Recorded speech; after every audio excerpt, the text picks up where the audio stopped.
Bonjour, aujourd'hui nous allons voir une utilisation de la trigonométrie pour calculer une longueur dans un triangle rectangle avec le cosinus, le sinus ou la tangente d'un angle.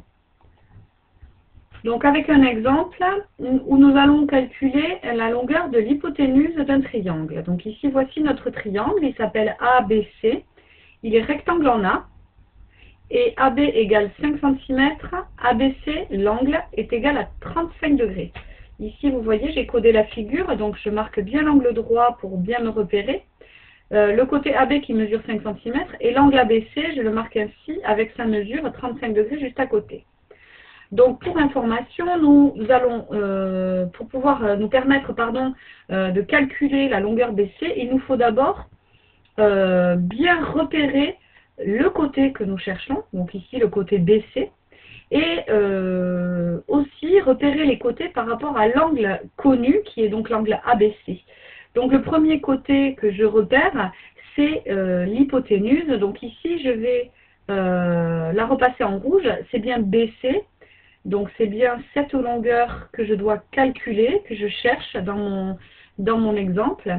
Et je dois aussi repérer le côté que je connais, c'est-à-dire la longueur que l'on m'a donnée dans l'énoncé, qui est ici la longueur AB, qui est la longueur du côté adjacent à l'angle. Donc je marque ce côté AB en bleu, le côté adjacent à l'angle, et je marque l'hypoténuse en rouge.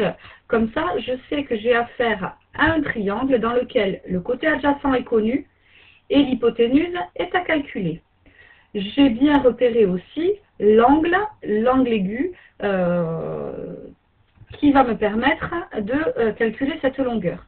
Donc, maintenant, je dois choisir entre mes trois outils de trigonométrie qui sont le cosinus de l'angle, le sinus de l'angle ou la tangente de l'angle.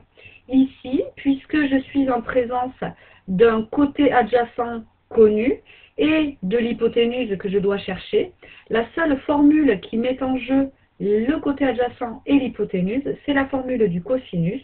Je vais donc utiliser le cosinus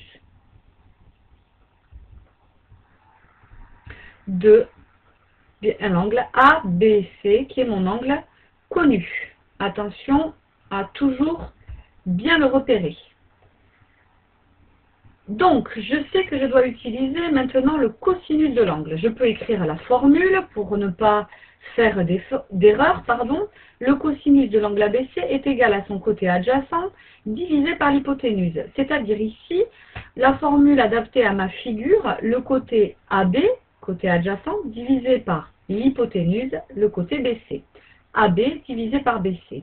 Ainsi, en remplaçant dans cette formule par les longueurs connues, je sais que le cosinus de 35 degrés doit être égal à 5 divisé par BC. Je peux l'écrire pour pouvoir utiliser le produit en croix. Je peux écrire cosinus 35 degrés sous la forme d'une fraction en le mettant sur 1. Ainsi, en faisant un produit en croix, 5 multiplié par 1 divisé par cosinus de 35 degrés, je peux déterminer la longueur de BC. BC est égal à 5 fois 1 divisé par le cosinus de 35 degrés. Ensuite, en utilisant la calculatrice et en effectuant ce calcul, sans oublier la touche cosinus de ma calculatrice, j'obtiens que le segment BC mesure 6,1 cm environ. Voilà, c'est une méthode qui va sûrement vous poser des difficultés au début dans le choix de la formule de trigonométrie. C'est pour ça que je vais vous résumer en quelques étapes cette méthode pour calculer une longueur avec la trigonométrie.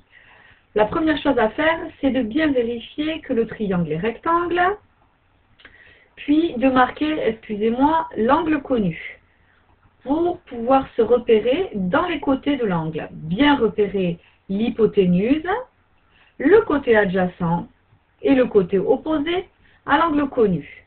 Ainsi, je vais marquer le côté connu. Pour ce qui était du cas de mon exemple, j'avais repéré le côté adjacent à l'angle et l'hypoténuse que je devais calculer.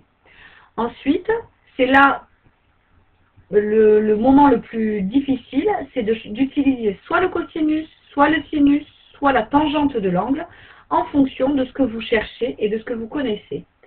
Ensuite, on écrit la formule. Et enfin, on peut calculer la longueur cherchée avec un produit en croix. Ce sont ces deux dernières étapes qui vont vous paraître les plus évidentes puisque vous avez déjà utilisé cette méthode du produit en croix pour calculer une longueur lorsque vous travaillez avec le théorème de Thalès. Voilà pour cette première utilisation de la trigonométrie.